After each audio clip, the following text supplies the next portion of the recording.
Hello everyone, you are watching my YouTube channel. Its name is Learn English with Jadoo sir, and today we are going to clear our concept about S, V, O and C.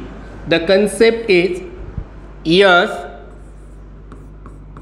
V, O and C. This is the main concept for English. So what is meant by S? S means subject. Subject means doer of the sentence. Doer of the sentence म्हणजे त्या वाक्यामध्ये जो क्रिया करणारा घटक आहे तो क्रिया करणारा म्हणजेच सब्जेक्ट, आणि यालाच आपण मराठीतून म्हणतो कर्ता. कर्ता म्हणजे क्रिया करणारा, त्यालाच म्हणायचं subject. Second one V. V means verb. Do you know the meaning of verb?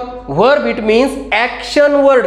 जो क्रिया करणारा घटक आहे, म्हणजे दिलेल्या वाक्यामध्ये जो घटक काहीतरी क्रिया करतो त्याला आपण वर्ब म्हणतो. वर्ब म्हणजेच याला आपण मराठीतून म्हणतो क्रियापद, जे की प्रत्येक वाक्यामध्ये गरजे असते. जर आपण क्रियापद वापरले नाही तर ते वाक्य डेड असते. त्यानंतर आहे ओ.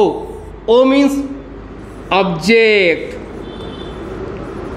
ऑब्जेक्ट मीन्स कर्म. कर्म म्हणजे काय?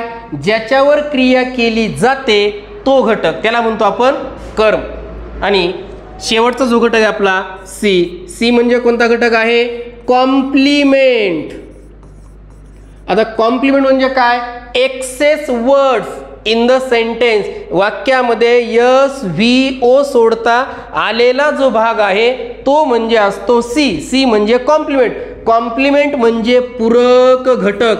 आता पूरक घटक म्हणजे काय असतं मुलांनो? पूरक घटक म्हणजे उदाहरण सांगतो. आपण जेवण करताना रोज काय खातो? चपाती असेल, भाजी असेल, वरण असेल, भात असेल. हे पदार्थ सोडता आपण संडेला जे काही एक्स्ट्रा आपल्या ताटामध्ये जो घटक आहे, म्हणजे चपाती, भाजी, वरण, भात सोडून जे काय सॅलड येते, चिवडा येतो, जिलेबी येते, हा जो घटक आहे तसा काय असतो?